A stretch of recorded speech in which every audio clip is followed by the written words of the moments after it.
Meski telah bercerai, Musdalifah sebut pedangdut Nasar sungkar, ayah yang baik untuk anaknya, akui setiap bulan ditransfer. Setelah memutuskan untuk bercerai pada tahun 2015 lalu, hubungan Musdalifah dan mantan suaminya Nasar masih rukun. Bahkan Musdalifah menyebut Nasar adalah sosok ayah yang baik untuk anaknya. Meski sudah bercerai, Musdalifah mengatakan pria yang akrab disapa King Nasar itu tak melupakan kewajibannya.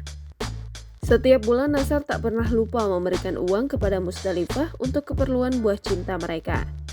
Setiap bulan dia transfer untuk anaknya, biayain sekolah, pokoknya dia tanggung jawab. Kalau aku ngeluh soal anak-anak, langsung ditransfer, ungkap Musdalifah. Setelah menjanda selama 4 tahun, Musdalifah akhirnya menikah lagi dengan seorang laki-laki yang bernama Fadel Islami. Belum lama ini, Fadel Islami pun kepergok sempat curhat di media sosialnya. Dalam curhatan itu, Fadel Islami mencurahkan isi hatinya yang terus-menerus disebut hanya mengincar harta Musdalifah oleh warganet.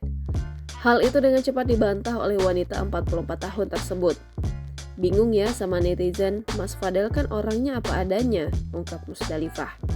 Menurut Musdalifah, Fadel Islami adalah sosok suami yang selalu mendukungnya dalam segala hal yang ia lakukan. Kini pernikahan Musdalifah dengan Fadel Islami pun telah berjalan selama 4 tahun. Musdalifah menegaskan Fadel Islami bukan sosok suami yang membebaninya. Jangan lupa subscribe, share, komen, dan like ya!